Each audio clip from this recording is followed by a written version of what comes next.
I am really shocked by the way some unpatriotic Nigerians have gone on social media, misrepresenting IshowSpeed's visit to Nigeria and using it to project a negative image of their very own country, while attempting to spoil what was a good narrative of a very successful visit. First of all, IshowSpeed never said or implied that Nigeria is smelly. The young man perhaps achieved his most successful stream during his African tour in Nigeria, reaching a milestone of 50 million YouTube subscribers whilst in our dearly beloved country. He is the first black streamer to achieve that milestone, and it occurred in Nigeria, boosted by Nigerian subscribers appreciative of his visit.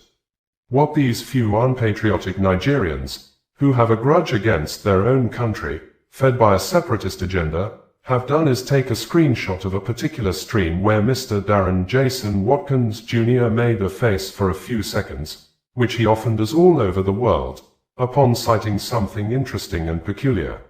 Using that snapshot, they painted a false narrative claiming that Lagos is smelly and that Darren Jason Watkins Jr., aka IshowSpeed, did not enjoy his time there and found nothing interesting or cultural to do.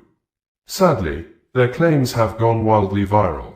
In fact, as evidenced by his streams and media coverage, IshowSpeed had perhaps the most eventful moments of his Speed Does Africa tour in Nigeria, which is why he chose to spend his 21st birthday in our country. He drew his biggest crowds here and was so impressed by that he testified about it. He had gastronomical and cultural experiences, including visiting Freedom Park and eating the world-famous Nigerian jollof rice, which he raved about. Thereafter, he had a belated Dirty December moment by interacting with street dancers in a carnival-like manner, and had intermittent encounters and conversations with street performers, including a man whose physical strength he celebrated after attempting and failing to match his iron-bending skills. IshowSpeed also enjoyed Nigerian couture when he got to wear the special Nigerian hat, known as a fila, made in Nigeria entirely from made in Nigeria fabric. Something that I have been promoting worldwide. His decision to blend in culturally with Nigerians through fashion made him so excited that he asked street vendors and onlookers whether he looked Nigerian. And on his 21st birthday, IshowSpeed was surrounded by schoolchildren in their school uniforms, singing the famous Happy Birthday song to him, almost bringing him to tears. At Freedom Park, IshowSpeed interacted with various Lagos street performers, who taught the quick learner several dance steps particularly suited to the Nigerian music genre of Afrobeats that has taken the world by storm. IshowSpeed then visited the Nike Art Gallery in Lekki, where the management feted him and gifted him a traditional Lukumi Yoruba outfit, which left him in awe. Mr. Watkins next met Afrobeat singer Zlatan Ibile, who surprised him with a birthday cake, prompting IshowSpeed to shockingly reveal that was the first birthday cake he had ever received. Hard to believe, his time in Nigeria has become one of the most discussed pop culture moments of the year so far, and he was so pleased with Nigeria that one of the first things he did when he visited neighboring Benin Republic was to seek out Nigerians there to continue catching the fun that mesmerized him in Nigeria. Finally, it is not true that the streamer left Nigeria in a hurry after spending only a day in our beautiful country. The truth is that he has only 28 days to visit 20 African countries, and, other than South Africa, where he spent 3 days, he spent approximately 24 hours in each country. At the beginning of the tour, when he had more time, he spent more days in countries, but as the tour wore on and he observed the logistical challenges of visiting the proposed 20 nations, pragmatism forced him to allocate his time more prudently. In no other country did Mr. Watkins enjoy such an action-packed 24 hours, which is why he claimed he was a Nigerian, even saying he was likely Igbo, and named himself Emeka.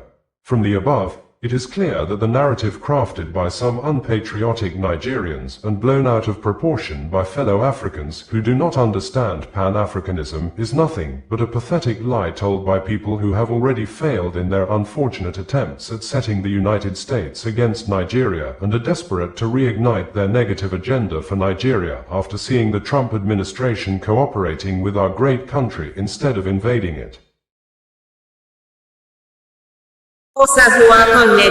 bringing you the news in a more digital way. Abubakar Malami, a former Minister of Justice and Attorney General of the Federation who was in office from November 2015 till May 2023 when the then President Muhammadu Buhari completed his 8 years tenure in office, under which courts of competent jurisdiction granted several detained Nigerians bail, but the Buhari government refused to release them and even rearrested some of them after they had perfected their bail conditions. The then Minister of Justice, Abubakar Malami, who was saddled with the responsibility of protecting citizens' rights, came out openly and apparently justified the violations of court orders by the then Buhari-led government, and during the administration of President Muhammadu Buhari, Abubakar Malami frequently defended the actions of the government's refusal to obey court's orders of bail granted to high-profile individuals by asserting that national security and public interest superseded individual rights.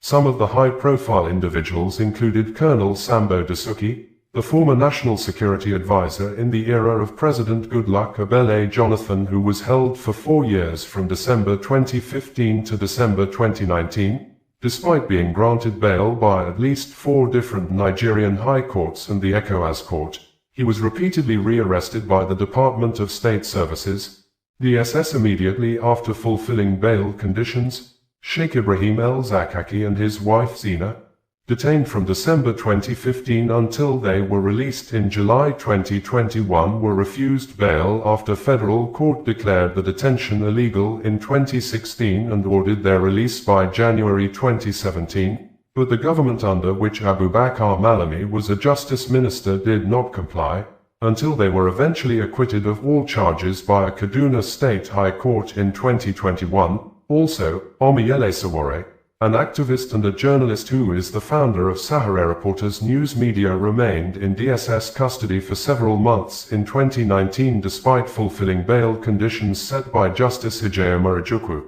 He was rearrested within the courtroom just 24 hours after a temporary release. Nnamdi Kanu, the convicted and jailed indigenous people of Biafra, IPOB leader, was refused bail during his initial trial in 2015. President Buhari then publicly stated during a media chat that Kanu, among others, would not be allowed to go on bail due to the nature of their alleged crimes, despite court rulings. In addition, was Navy Captain Dada Labinjo, who was detained by the Nigeria military from September 2018 until at least late 2019, despite a federal high court order for his release, and during these periods, Abubakar Malami provided several justifications for these detentions. Most notably during his 2019 ministerial screening, Malami stated that the office of the AGF is meant to protect the public interest, and, where the individual interest conflicts with the public interest, the interest of 180 million Nigerians must naturally prevail. He cited the Supreme Court case of Asari Dokubo versus Federal Republic of Nigeria, arguing, it established that national security could supersede personal liberty in specific contexts, and when Dasuki and Sowore were finally released in December 2019, Malami claimed the government did so on compassionate grounds, and in compliance with court orders, while denying that international pressure from the United States, US influenced the decision. Currently, the then apparent defender and justifier of government disobedient to court orders is now calling on Nigerians and begging them to help him get justice, since the Economic and Financial Crimes Commission, EFCC, kept him in custody against court order that he had said earlier granted him bail, and after perfecting his bail conditions, he was rearrested by the DSS, and since he has remained in detention. According to Mohammed Bello Doka, Special Assistant on Media to Abubakar Malami, the Office of Abubakar Malami, SAN, expresses grave concern over a series of actions by state agencies, which, taken together, amount to a deliberate attempt to frustrate his constitutional right to fair hearing and effective legal defense. Following charges filed by the Economic and Financial Crimes Commission, EFCC, the Federal High Court granted Mr. Malami bail. However, the EFCC delayed the submission of his international passports to the court for about 1 week, despite the passports being a key condition for the perfection of bail. This delay unnecessarily prolonged his detention and obstructed the execution of a valid court order. Immediately after Mr. Malami eventually perfected his bail and was released from Kuje Custodial Center, he was rearrested by the Department of State Services, DSS. He was thereafter detained for 5 days without access to his lawyers or family, and was only allowed to meet his legal team on Friday after prolonged isolation, delays, and grave violations of his fundamental human rights.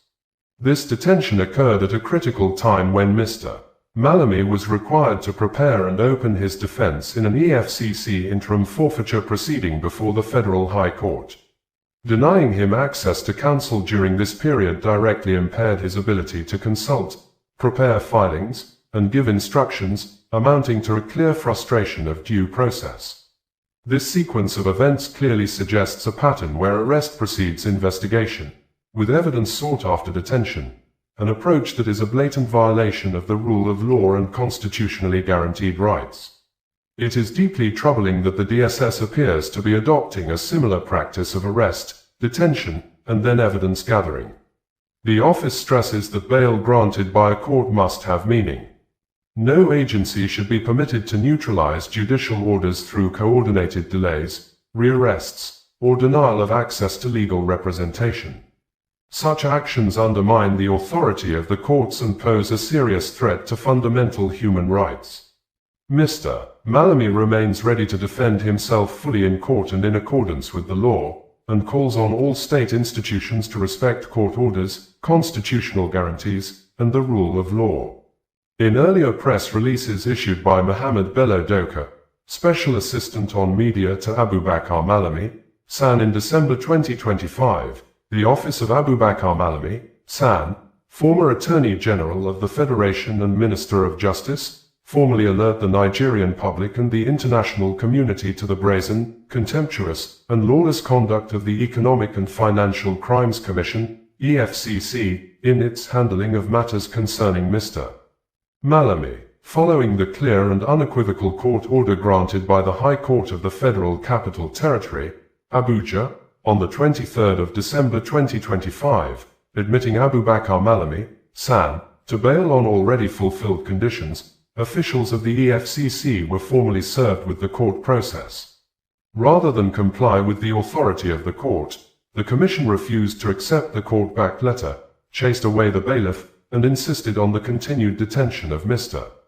Malami in blatant defiance of the law. This conduct represents nothing short of institutional lawlessness. The EFCC, an agency created by statute and bound by the Constitution, has chosen to elevate itself above the courts, arrogating to itself powers it does not possess and treating binding judicial orders with open disdain. More troubling is the fact that, despite revoking bail and detaining Mr. Malami for over 14 days, the EFCC has failed, refused, or neglected to arraign him before any court of competent jurisdiction. This prolonged detention without arraignment is illegal, unconstitutional, and oppressive, and amounts to a gross violation of Mr. Malami's fundamental rights. It is worthy of note that the EFCC is currently detaining Abubakar Malami, SAN, solely on the strength of a High Court order that permitted his detention for a maximum period of 14 days, an order which expires today. Even without regard to the separate bail granted by another High Court of competent jurisdiction, the EFCC was legally obligated to either release him immediately or arraign him before a court today. It has done neither. This deliberate inaction is a further and damning confirmation of the EFCC's vendetta, its blatant disregard for the rule of law, and its dangerous descent into tyranny and abuse of power. Rather than submit itself to due process, the EFCC has instead embarked on an orchestrated media trial, feeding selective narratives to the press in a deliberate attempt to poison public opinion, destroy reputations, and secure convictions in the court of public sentiment after failing to do so in a court of law. This is a dangerous abuse of power and a direct assault on the principles of justice, fairness, and the rule of law. The Commission's actions leave no doubt that it has abandoned its statutory mandate and allowed itself to be deployed as a tool of political persecution. When an anti-corruption agency begins to disobey court orders, detains citizens indefinitely, and weaponize the media, it ceases to be an instrument of justice and becomes a threat to democracy itself. We remind the EFCC that court orders are not suggestions. They are binding commands of the law. Selective obedience to judicial authority is the clearest pathway to anarchy, and Nigeria must not be allowed to descend into a state where security agencies choose which laws to obey and which to ignore. Abubakar Malami, San, has repeatedly stated his readiness to submit himself fully to due process and to have any allegation determined strictly by a court of law. What he rejects, rightly so, is trial by detention, trial by media, and trial by political vendetta. The office of Abubakar Malami, San, therefore calls on the judiciary to take urgent notice of this open contempt of court, relevant oversight bodies to hold the EFCC accountable for its serial violations of the law, and Nigerians of conscience to speak out against the dangerous precedent being set by the Commission's actions. No agency, no matter how powerful, is above the law. The office of Abubakar Malami, San, reiterates that the Economic and Financial Crimes Commission, EFCC, and its legal representatives have been properly served with the order of the Honorable Court. A day after the order was issued, the court bailiff, Mr. Abiodun Kolawole, attempted service on the EFCC, which refused to receive the order. This refusal does not negate service nor diminish the authority of the court. Later that same evening, the office of Okitepa, San, received the court order, conclusively establishing notice and awareness on behalf of the EFCC. Meanwhile, Omiyele Sowore had said he will never support extrajudicial measures against anyone. I urge the Economic and Financial Crimes Commission to obey the court order granting bail to former Nigerian Attorney General, Abubakar Malami, San. That said, we must also speak honestly about the despicable conduct of the Muhammadu Buhari and the Malami who governed with arrogance and impunity, acting as though there would be no tomorrow and no accountability for their actions. In 2019, after 4 months of detention under the Muhammadu Buhari regime, I was granted bail, but Abubakar Malami, San and the useless DSS DG Yusuf Bichi demanded that my sureties appear at the DSS office for profiling, a request I refused to comply with.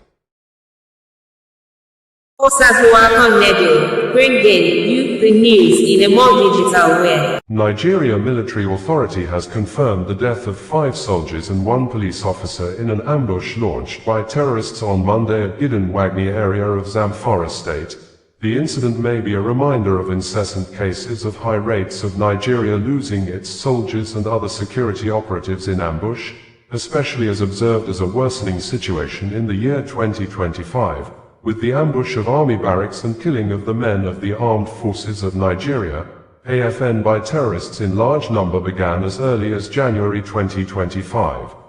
It may be recalled that in January 2025, terrorists launched an attack on the 149 Battalion in Malam Fatori, Borno State, leading to the killing of over 20 military personnel, including a battalion commander and senior officers.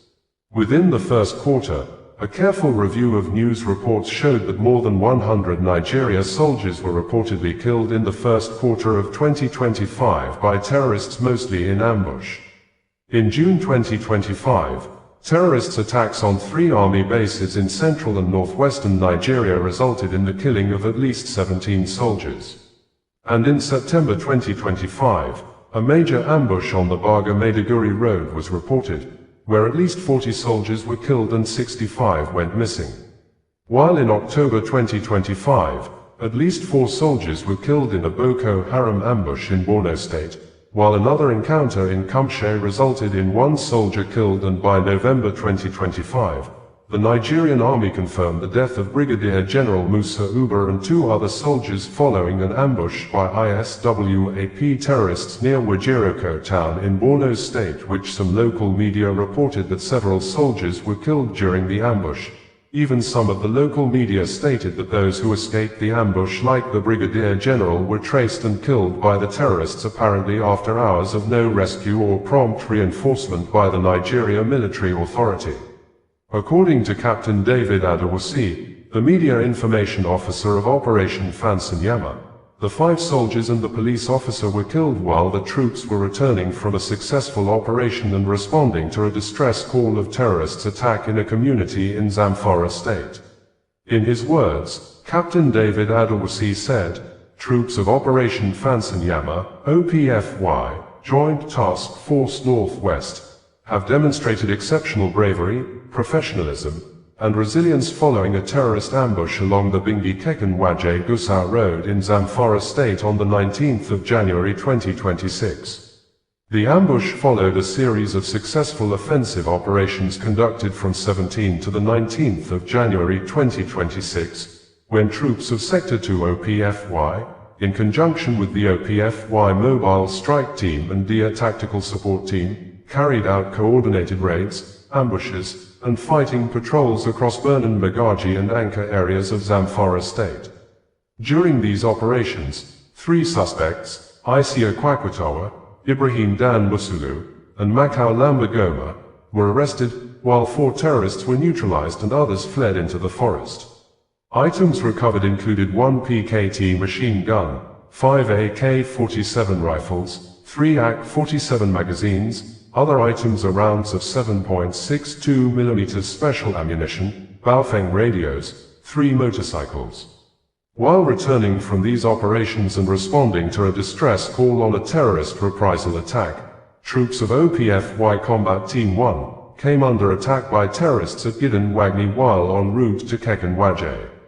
Despite the surprise of the ambush, the troops responded gallantly, engaging the terrorists and preventing further harm to nearby communities. Regrettably, 5 soldiers and 1 police officer paid the supreme sacrifice during the encounter. Upon receipt of the distress report, the OPFY Mobile Strike Team, in conjunction with troops of 1 Brigade Quick Reaction Force from forward operating bases Karnoma and Keken-Waje, swiftly mobilized to the scene. The reinforcement was personally led by the Commander 1 Brigade, underscoring the high level of coordination and commitment within the operation. The combined force mounted a robust counter-ambush which forced the terrorists to withdraw, with credible intelligence indicating that notorious bandits Kingpin January and Alhaji Bello, the 2 IC to Kachala soldier, seriously injured during the encounter, and some of the fleeing elements sustained gunshot injuries. Troops, supported by community vigilantes, subsequently conducted pursuit while further exploitation and offensive operations continued. Operation Fansanyama assures the public that the situation is under control and remains fully committed to protecting lives and properties of innocent citizens while sustaining pressure on terrorist elements and restoring lasting peace across the joint operations area. The theater commander has condoled with Commander Sector 2 on this loss and further commended the troops for their courage, sacrifice, and professionalism. Additionally, he encouraged members of the public to remain calm and continue to support ongoing security efforts through timely and credible information. The military press release ends in quotes. Bringing you the news in a more digital way. Peter Obi, the former Anambra State Governor and last presidential candidate of the Labour Party in the Nigeria 2023 general elections, has insisted that the 3 brothers among the 12 persons that died as a result of fire that engulfed the 25-story building of Great Nigeria Insurance House Plaza at Balogun Market in Lagos Island on Christmas Eve, called for help for days with no emergency response from the government under the leadership of President Bola Ahmed Tinubu, saying, the 3 siblings, Mr. Stephen Onyeka Omatu aged 40, Mr. Casimir Nabuka Omatu aged 39, and Mr. Collins Kenechukwu Omatu aged 37, for days, sent distressing pleas for help while trapped in the building, yet there were no emergency services to rescue them. Several days passed in the rubble before their bodies were finally recovered, several days of unanswered calls, of a system that failed them at the moment they needed it most. Peter Obi made this statement after attending the burial ceremony of the 3 siblings held at Uzokwa community in Ihiala local government area of Anambra State on Wednesday, after Lagos State Government through the Office of the Commissioner for Information and Strategy, Gbenga Omatu, in a statement issued on January 1, 2026, stated that as soon as the fire alarm was received on the day, the government deployed teams of first responders to the scene, including the Lagos State Fire and Rescue Service, Lagos State Emergency Management Agency, Lagos State Ambulance Services, security agencies, and other emergency and safety units, but this statement from the Lagos state government appears not to be in line with an eyewitness account, a resident who spoke with News Central Television at the scene of the fire incident that a phone call was made across to a fire service in Lagos State, but the fire service demanded 30 million naira's service fee before the fire service would respond to the emergency issue.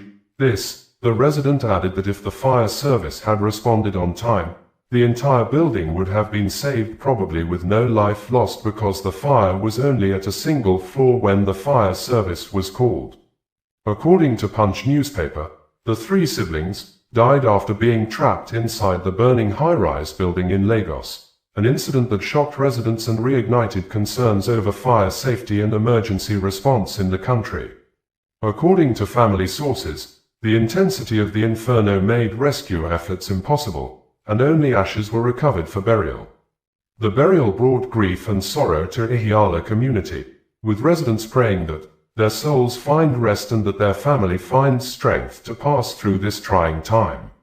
After the burial, emotions ran high as the young wives of the deceased, family members, friends, schoolmates, and sympathizers gathered to bid a painful farewell. Some attendees, dressed in black and carrying posters of the three siblings, wept openly, struggling to come to terms with the tragedy that sent shock waves across the community. Punch Online had reported on January 7th that the fire started on the 4th floor and spread to the 6th before engulfing the remaining floors and adjoining structures. A detached section of the plaza, estimated at about 7 floors high, collapsed during the inferno, trapping some traders and market assistants. One of the families worst affected was the Omatu family, which lost 3 brothers, Steve, 40, Casimir, 39, and Collins, 37. The siblings were trapped in the building and are believed to have died in the fire. A surviving twin, Camillus Omatu, reportedly escaped the blaze. Peter Obi, in a statement published through his verified social media accounts, said, "Yesterday, I attended a deeply emotional and heartbreaking burial of 3 siblings, Stephen Onyeka Omatu, Casimir Nabuk Omatu, and Collins Kenechukwu Omatu, the 3 young brothers whose lives were cruelly cut short in the Great Nigeria Insurance Building fire in Lagos, Nigeria." It is almost impossible to describe the depth of this tragedy. For days, these young men sent distressing pleas for help while trapped in the building, yet there were no emergency services to rescue them. Several days passed in the rubble before their bodies were finally recovered. Several days of unanswered calls, of a system that failed them at the moment they needed it most. This is not just a personal loss for their family, it is a national loss. This tragedy should serve as a reminder that our emergency services must be improved and accessible to every citizen. We cannot continue like this. Every life matters, and no Nigerian should ever have to endure such neglect or be left to perish in such a gruesome way, while help could have been provided. I pray that the souls of Steve, Casimir, and Collins find eternal rest, and that God grants their family the courage, strength, and comfort to bear this unimaginable grief. May we never forget them, and may we be moved to ensure such a tragedy never happens again. The Lagos state government, according to Punch newspaper publication on January 2, 2026, has warned against the spread of speculation that may heighten public anxiety over the fire incident that occurred at the 25-story Great Nigeria Insurance House on Martin Street, Lagos Island, on Christmas Eve. The Commissioner for Information and Strategy, Gbenga Omatu, said in a statement on Thursday, January 1, 2026, that the government had taken note of some speculations and assertions concerning the incident. Omatu conveyed the government's sympathy to those who lost their loved ones in the incident, saying, "We feel their pain and understand their anxiety." He reiterated that as soon as the fire alarm was received on the day, the government deployed teams of first responders to the scene, including the Lagos State Fire and Rescue Service, Lagos State Emergency Management Agency, Lagos State Ambulance Services, security agencies, and other emergency and safety units. Omatu said the teams had also remained on site, conducting systematic search, rescue, and safety operations in line with internationally accepted emergency response protocols. They will remain there and continue to work until the completion of recovery operations, supported by thorough and forensic assessments, he said.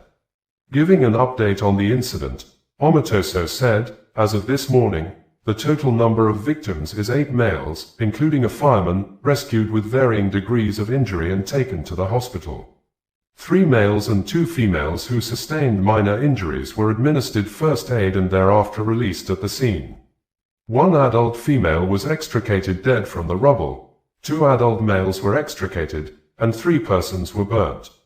The government appealed to the public, affected families, and all stakeholders to exercise patience, restraint, and sensitivity, and to refrain from spreading speculation that could heighten public anxiety or undermine ongoing operations.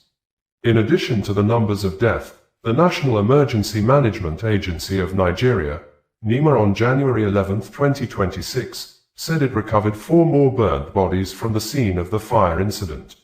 Accordingly, NEMA said, the National Emergency Management Agency, NEMA, has facilitated the deployment of heavy-duty equipment by the China Civil Engineering Construction Corporation, CCECC, to support ongoing recovery operations at the site of the Great Nigeria Insurance Building on Martin Street, Lagos Island, which was gutted by fire on the 24th of December 2025.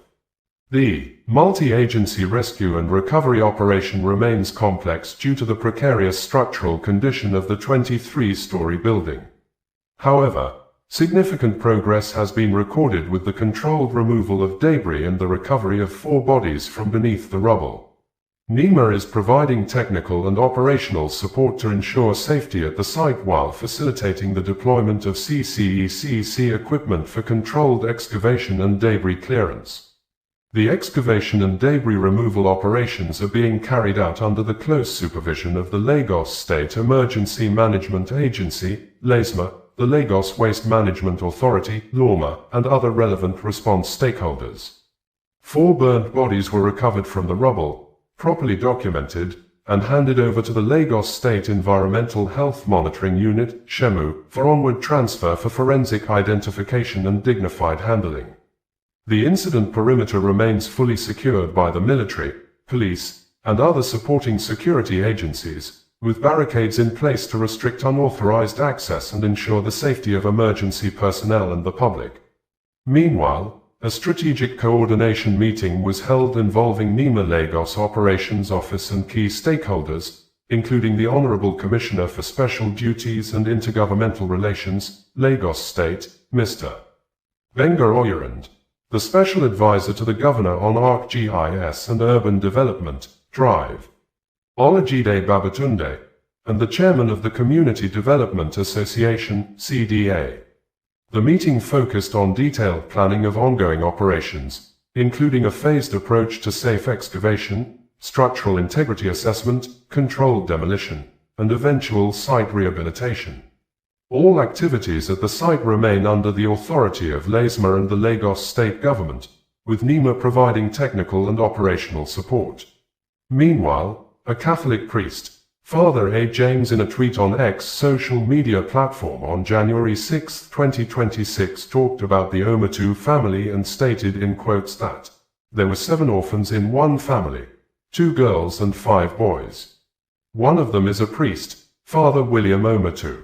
3 of their brothers were trapped in the Great Nigeria House Market fire on Lagos Island and died there on Christmas Eve, the 24th of December 2025.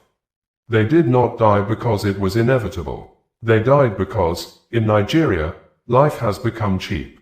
Because those meant to protect lives and property did not. Because no one came in time. Because, somehow, nobody cared enough. How does a family bury 3 promising sons on the same day? How do you explain such pain? This is not just sad. It is devastating. It breaks the heart. What hurts even more is knowing that their brother, a priest and my friend here in Scotland. The remaining siblings will live the rest of their life and ministry carrying this memory, the knowledge of how their brothers died, and how helpless everyone was.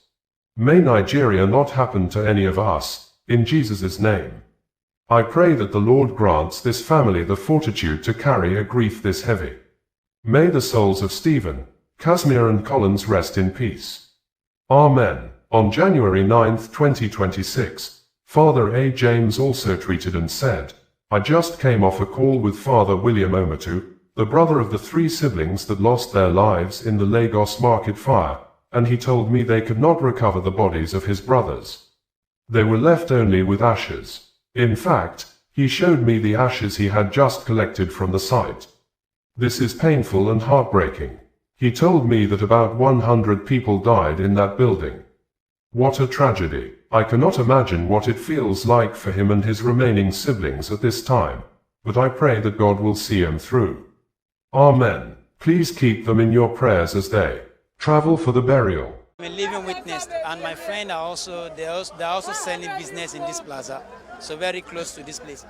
But what I observed when the fire started around 4 something is that they call some private fire service in the first places. They call them, and as they call them, they demand for 30 million naira, and the thing starts just only one floor, and the only one floor is not even everywhere, just only particular little places in the first building, first floor. They should kill it. If they try to stop the fire, it won't get to this extent. And there is a way. Even they park at the opposite of where the fire is, the opposite of that building. They park there this evening. What is stopping them to stop the fire then before it gets to this extent? So that's my blame. That private fire service is supposed to be banned, because that is, in fact, it's so merciless. So that's all I can say about it. Bringing you the news in a more digital way. Inspector General of Police, IGP Kayode Egbetoken, for days now has refused to speak or deliberately kept mum after a well-known founder of a private organization, Harrison Gwamnishu, who have been assisting Nigeria's security operatives with credible and reliable intelligence information that have led to the killing and arrest of several kidnappers. In a video statement on Saturday, revealed the complicit of the Nigeria police force in aiding and trying to cover up a reasonable suspect behind the kidnapping of a couple in the late days of November 2025 at Avili community in the Etsiko West local government area of Edo State. And the reasonable suspect happened to be the younger brother of the man who was kidnapped alongside his wife, which, the kidnappers only set free the wife after a sting operational ransom money of 20 million nairas was given to the kidnappers, with the reasonable suspect fully aware of all arrangements of the top-secret security plans of Harrison Gwamnishu, but decided to make the sensitive security information public even when his elder brother is still held captive by the kidnappers. The reasonable suspect, in a TikTok video live streaming, admitted that he was actually among the people arrested by soldiers over an issue. The reasonable suspect refused to state. The reasonable suspect, among others, were handed over to the Nigeria police force for the continuation of investigation and possible prosecution, but, according to Harrison Gwamnishu, immediately police noticed he was able to recognize the reasonable suspect as a family member who was aware of his security plans, and he was also the one that helped deliver the money to the kidnappers in the bush. An order within the police authority came, and the reasonable suspect was set free immediately, while others arrested alongside the reasonable suspect were remanded to prison. That aside, Harrison Gwamnishu, in an exclusive interview with TVC television station made available to the public by the broadcast media on Sunday night, indicated that the Nigeria police force had all the opportunities and chances to rescue the remaining kidnapped victims, but the police deliberately refused to go into the bush, with the police saying that the kind of intelligence information he had provided is an archaic style of intelligence gathering. This, according to Harrison Gwamnishu, forced him to show the police video evidences of how his style of intelligence has aided successful offensive operation against kidnappers, but all his explanations went on deaf ears. Even when for days, the tracking devices he added to the special money he mixed with the original money given to the kidnappers as ransom was still showing the exact location of the kidnappers and other useful information that could have enabled the police mobilize and rescue the remaining kidnapped victims. According to the reasonable suspect, Harrison Gwamnishu was actually contacted to help capture the kidnappers. This statement probably indicated that he ought not to be surprised that some original money was removed from the bag by Harrison Gwamnishu, except he can explain better how he expected Harrison Gwamnishu to capture the kidnappers without acting intelligently. Harrison Gwamnishu had said that the reasonable suspect came with the money with a lot of young people who were with him in the hotel. According to Harrison Gwamnishu, he visited the hotel the reasonable suspect was, and observed the presence of a lot of young individuals before he asked him to bring the money to his hotel room. Adding that, after the reasonable suspect brought the money to his hotel room, he left, leaving him, Harrison Gwamnishu, and the brother of the woman who was kidnapped with her husband in the hotel room. Harrison Gwamnishu said the wife's brother, who he said to be a medical doctor, was inside the room while he was scattering the money and replacing some with the tracking devices. The reasonable suspect failed to state why he left Harrison Gwamnishu inside the hotel room while he was working on the money. The reasonable suspect failed to state the issue he felt was more important than the life of his elder brother and his wife, that should make him leave Harrison Gwamnishu and others alone in the hotel room. The reasonable suspect also admitted that the kidnappers never counted the money. That, immediately he opened the bag in the presence of the kidnappers, saw the way and manner the Naira notes were scattered, he concluded that Harrison Gwamnishu had removed some money from the bag. Adding that, immediately he left the presence of the kidnappers, he started calling people to inform them that Harrison Gwamnishu had removed some money. And when the divisional police officer, DPO, asked Harrison Gwamnishu if actually he removed some money from the bag, Harrison said yes, stating clearly that that is how he does his work. The reasonable suspect never stated why such an information became an issue on social media even when his brother was still with the kidnappers. The reasonable suspect said, the kidnappers are now demanding the exact 5.4 million Nairas balance of the 20 million Nairas and an additional 60 million Nairas ransom before they would release his elder brother. Harrison Gwamnishu, while speaking on Saturday, said, the reasonable suspect was arrested alongside others with guns in Auchi by soldiers, and they were subsequently handed over to the police area command in Auchi, and the police command thereafter transferred the suspects to the state police command in Benin City, where the reasonable suspect was set free without proper explanation from the police authority. Many who have spoken about the arrest of the reasonable suspect by the soldiers indicated that the reasonable suspect and others arrested alongside him were captured by the soldiers in a secret cult-related crime. And recent crackdowns in late 2025 and early 2026 in Edo State based on police reports have led to the arrest of over 112 suspects, many of whom confessed to being both kidnappers and secret cult members. If true, the reasonable suspect was arrested by soldiers in secret cult-related activities. On what ground was he granted bail or set free by the police? Who is the police authority that gave the order for the reasonable suspect to be set free even when the police authority knows that secret cult-related crime in the state is a capital offense that attracts more than 20 years jail term and life imprisonment? Information available to us indicated that the reasonable suspect may have run away from Nigeria, and the current condition of things with the people still remaining with the kidnappers are yet to be ascertained.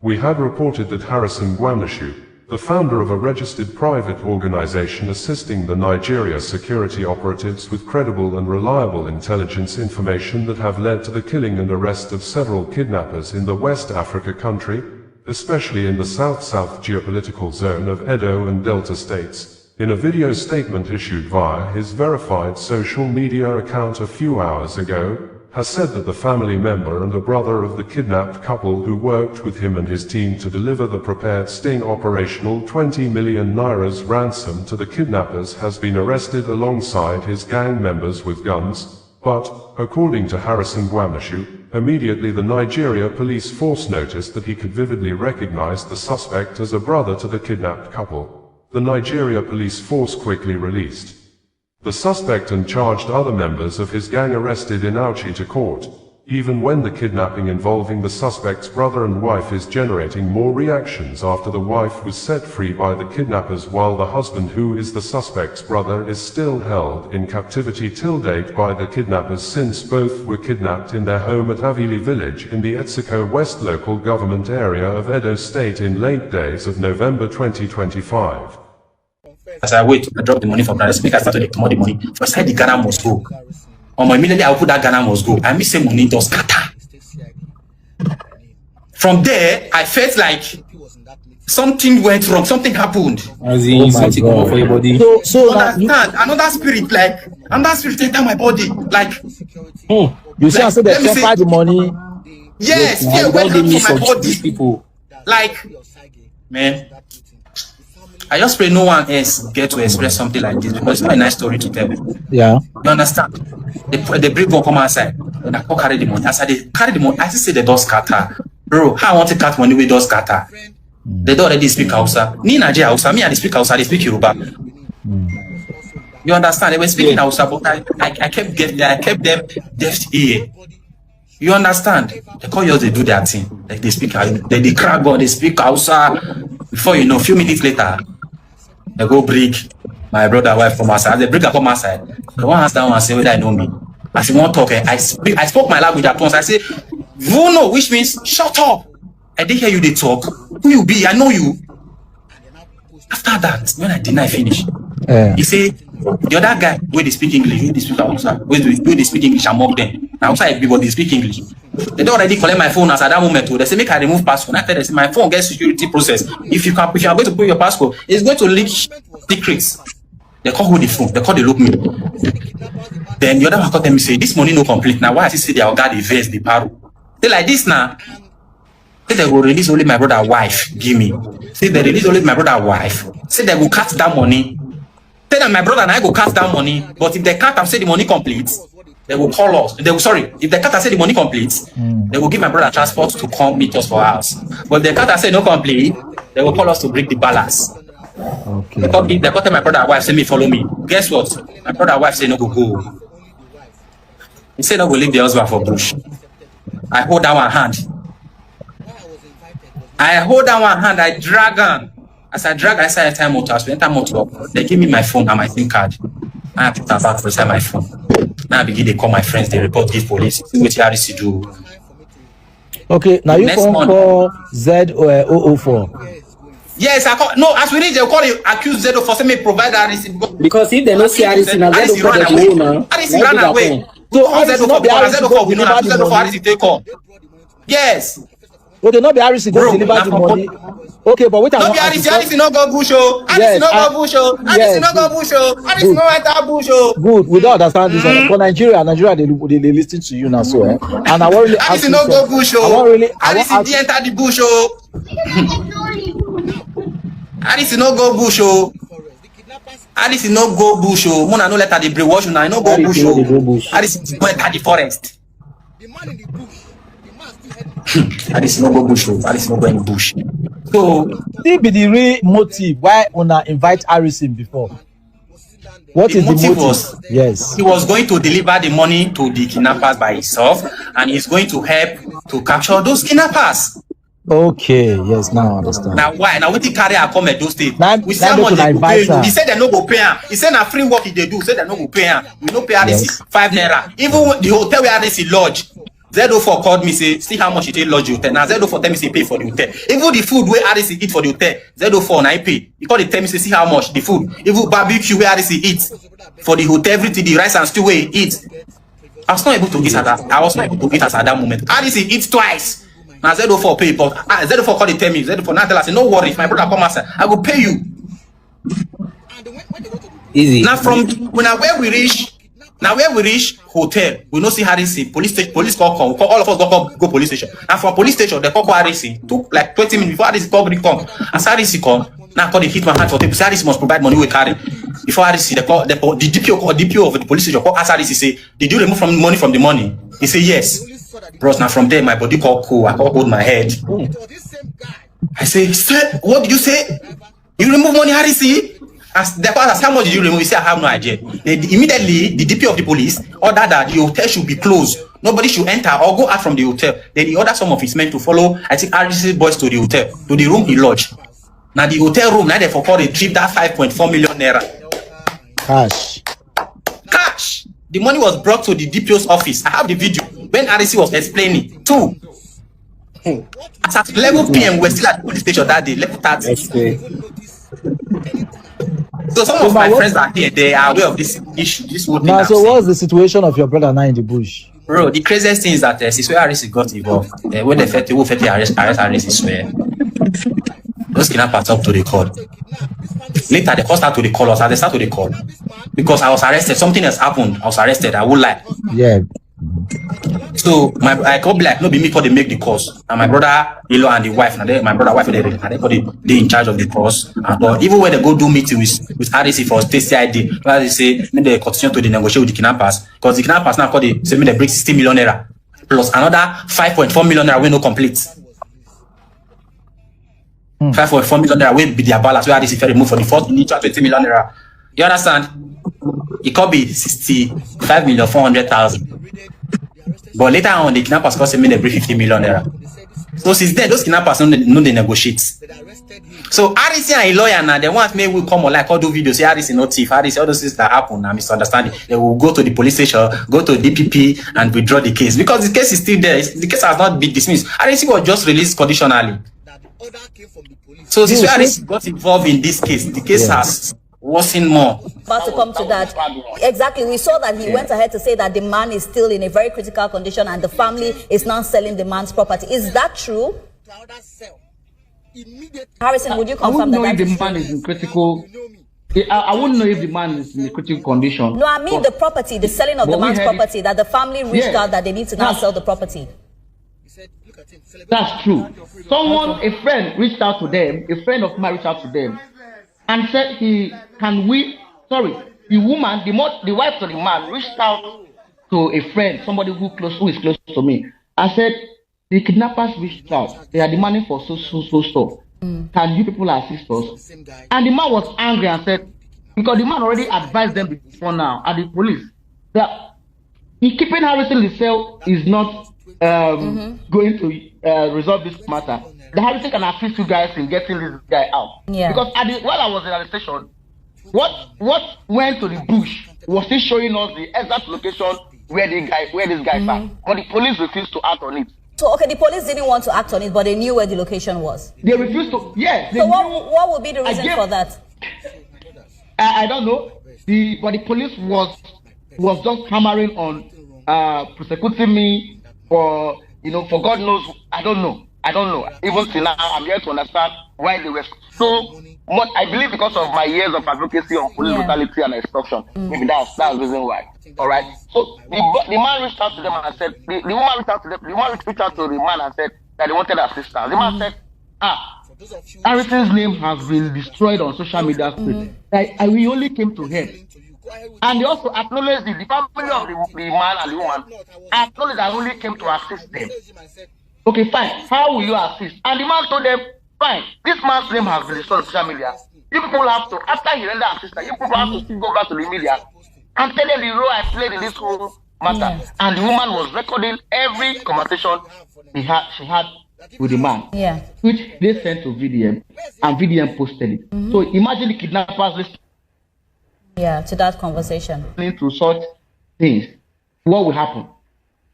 But Harrison, I also know that a 20 million was involved in this whole thing. Where did that 20 million actually go to?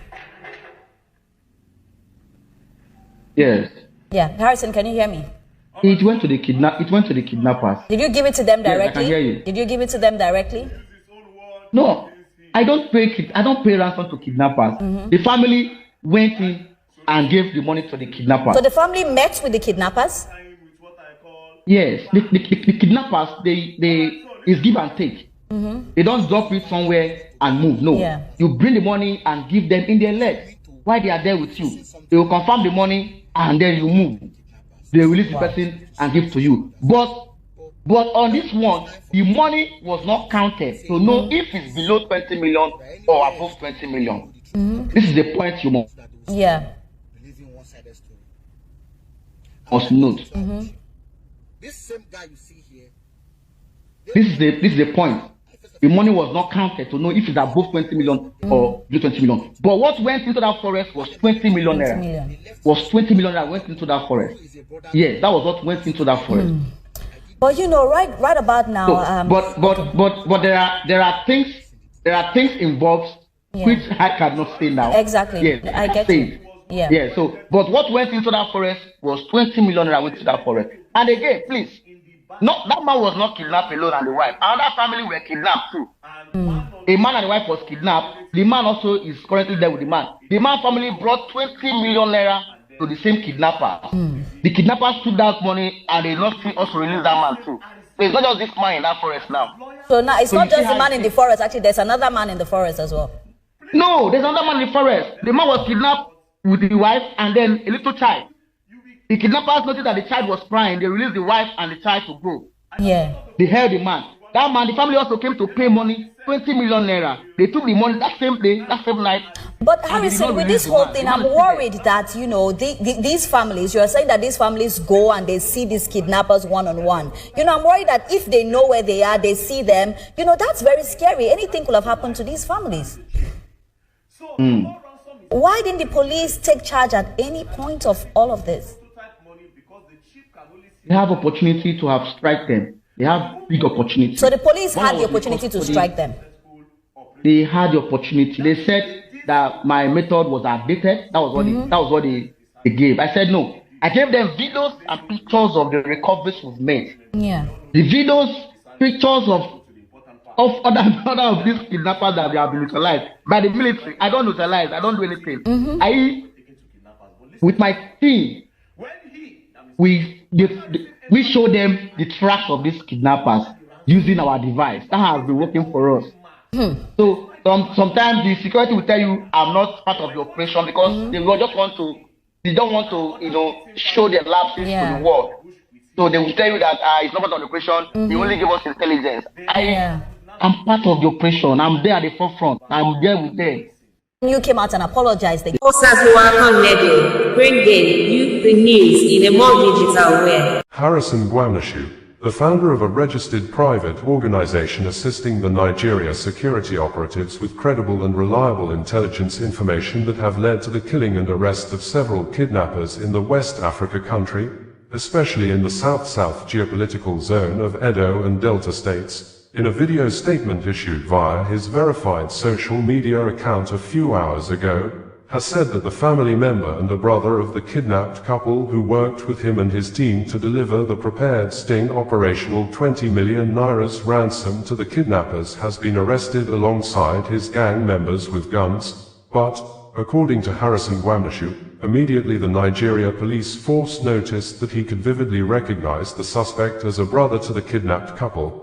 The Nigeria police force quickly released the suspect and charged other members of his gang arrested in Auchi to court, even when the kidnapping involving the suspect's brother and wife is generating more reactions after the wife was set free by the kidnappers while the husband, who is the suspect's brother, is still held in captivity till date by the kidnappers since both were kidnapped in their home at Avili village in the Etsiko West local government area of Edo State in late days of November 2025.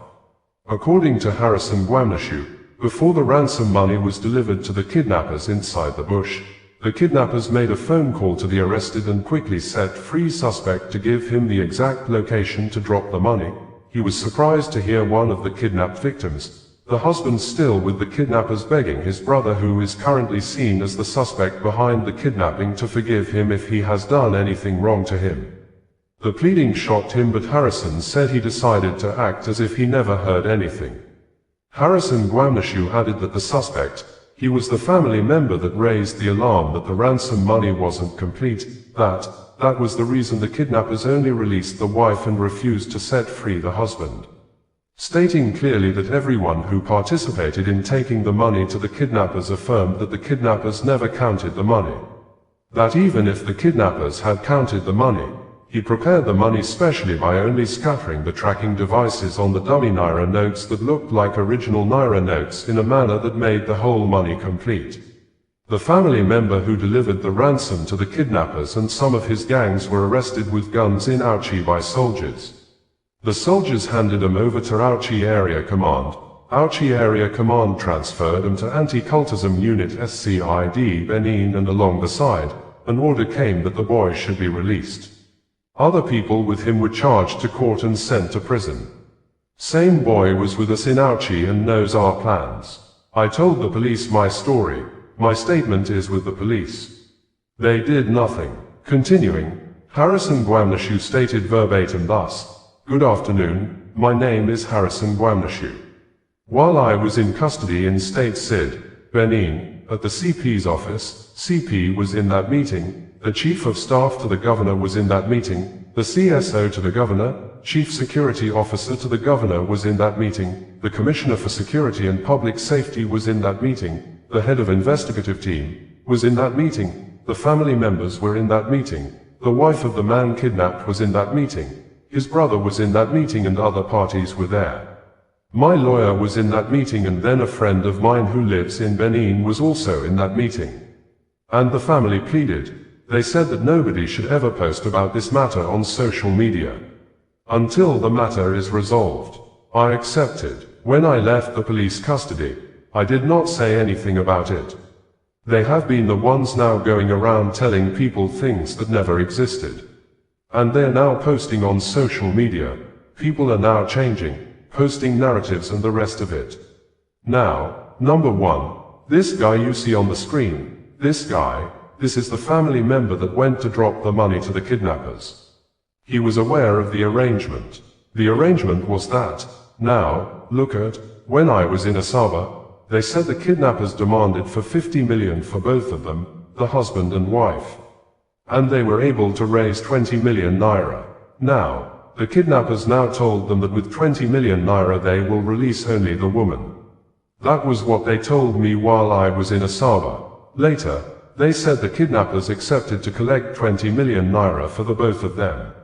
They pleaded that the wife is pregnant, although the kidnappers were telling them that that money would be for only the wife.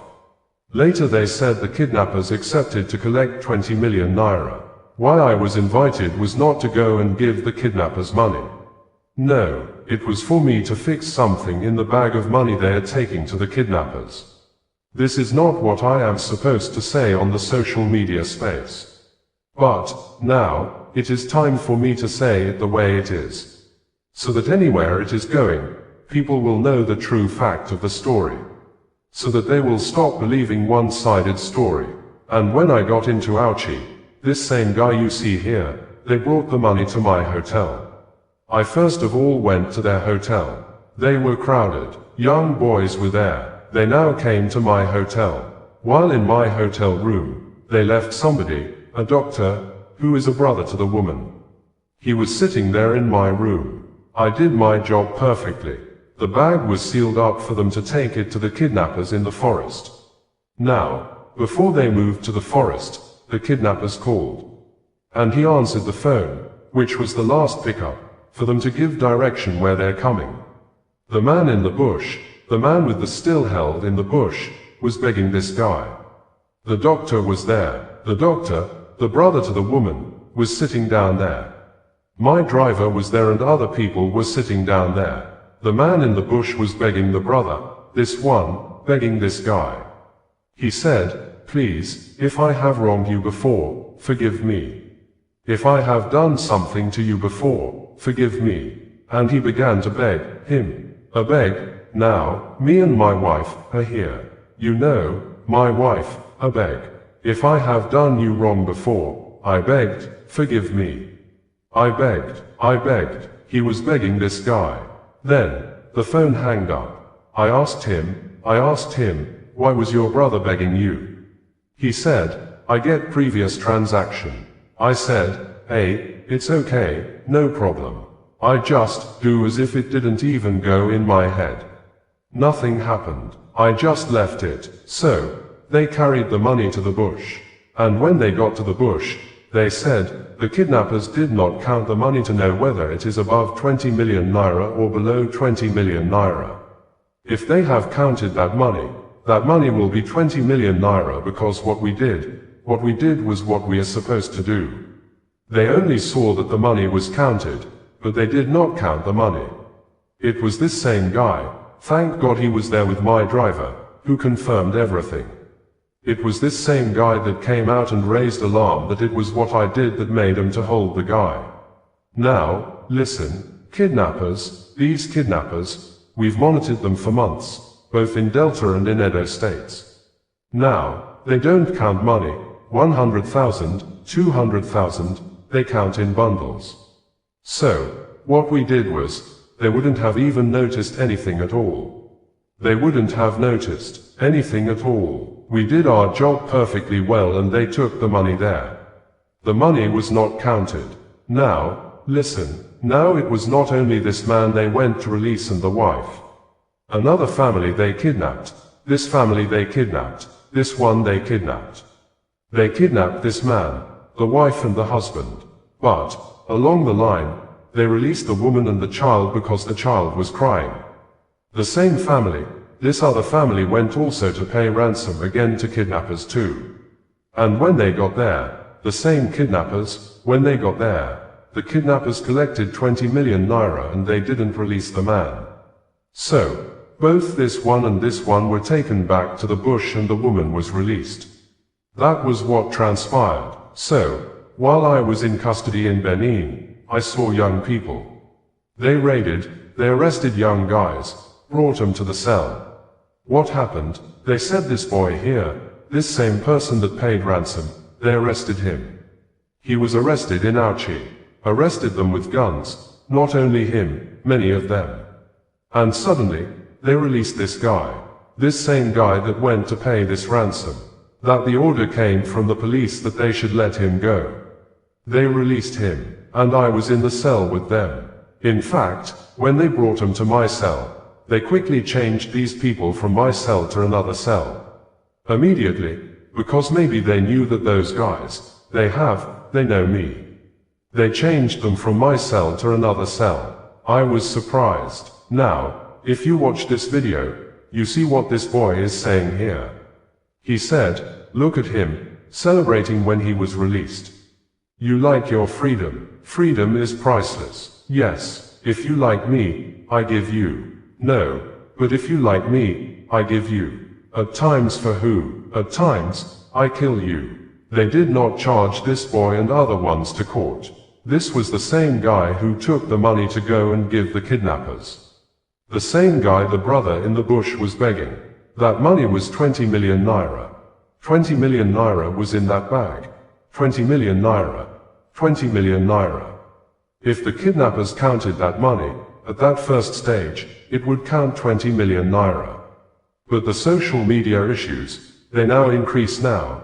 They announced that the family should bring in some amount of money. So, my brothers, I did my best. I did my best. I didn't do anything wrong in that matter.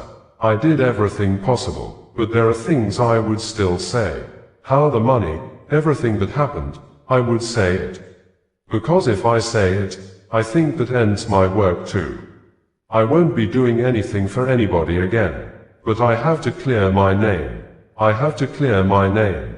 So, those of you who destroy my name on the social media space, there is no problem. This narrative, they're selling to you. Go ahead with it. Go ahead with it. Tunde Ednut, I was bashing him, yes. I messaged him, I said, why do you stop posting? That VDM said he has something against me. And you stopped posting. He could not bring it up. Why do you stop posting? Post what? Just post it. Ask him questions. Where is the evidence you say you have for Nigerians? You are giving us 24 hours to confess. Where is the evidence? Good afternoon, my name is Harrison Gwamnishu.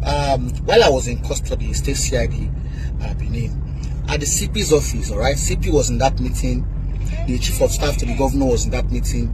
The CSO to the governor, chief security officer to the governor was in that meeting.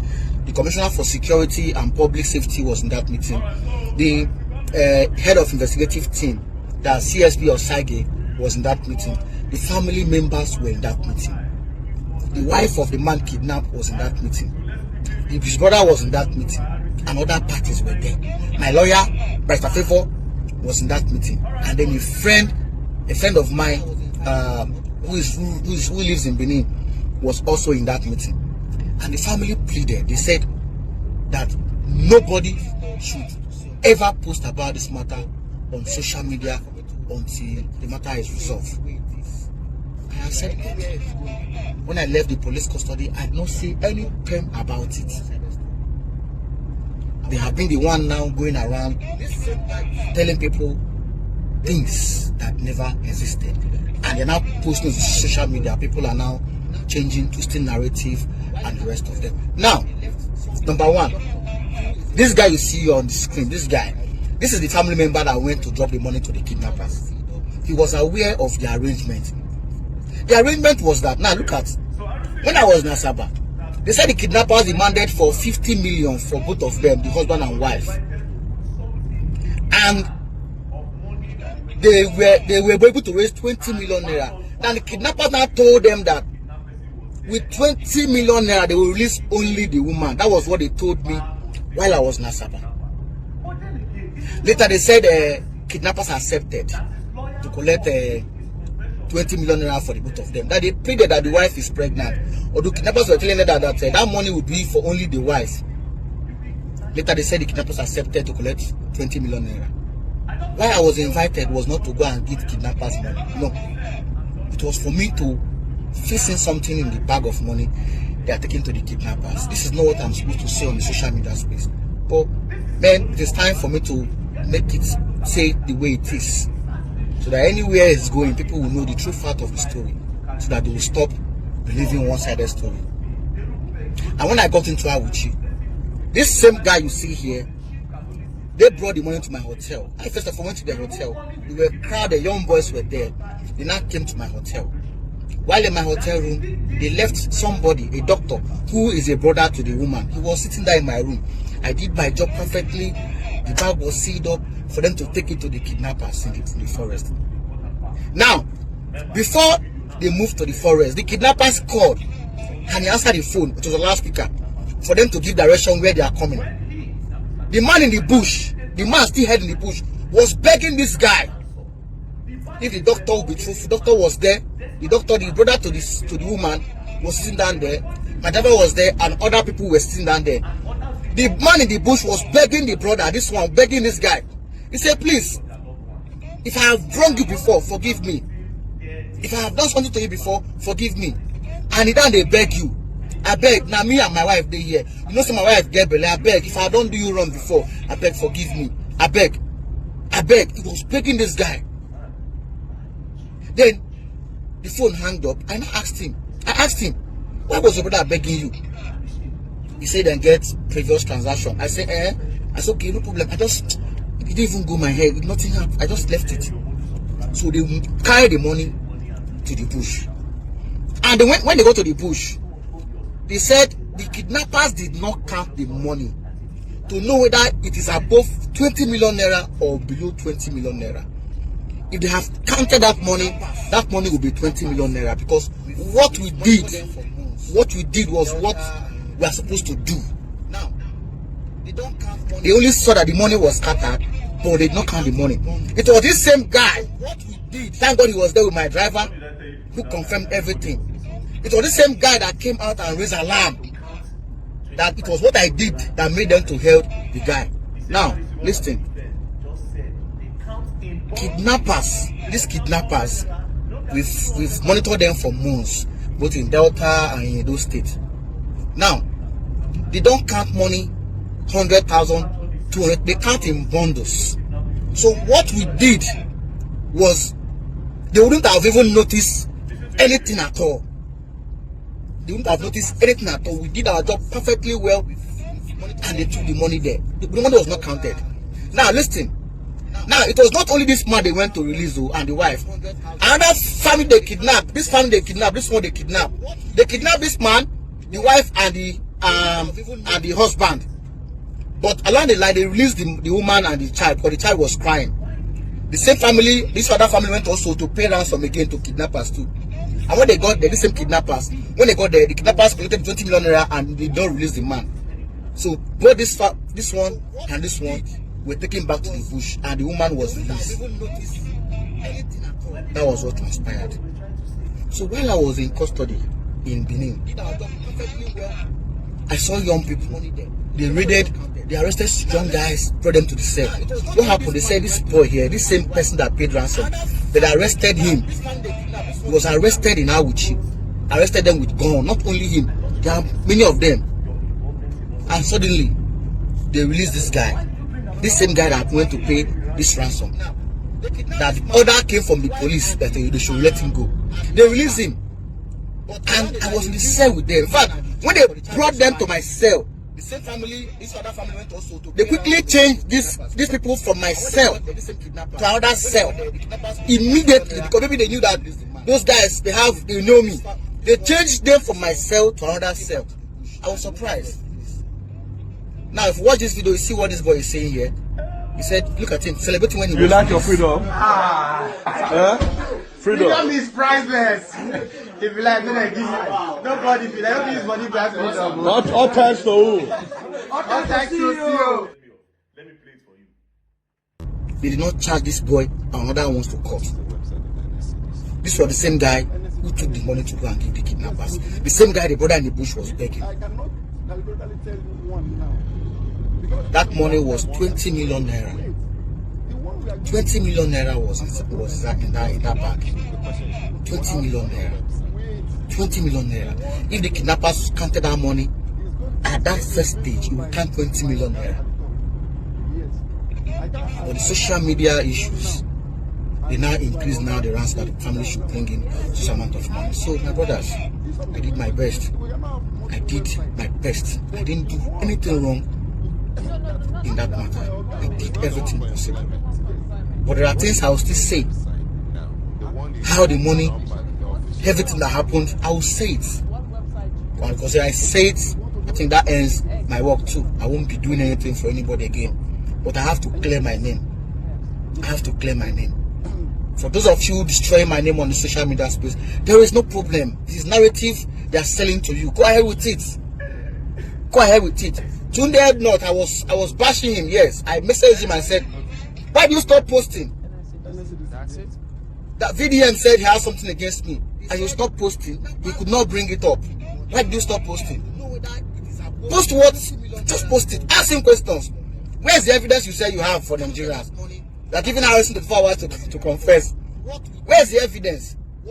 Osazuwakan Level, bringing you the news in a more digital way. Osazuwakan Level, bringing you the news in a more digital way.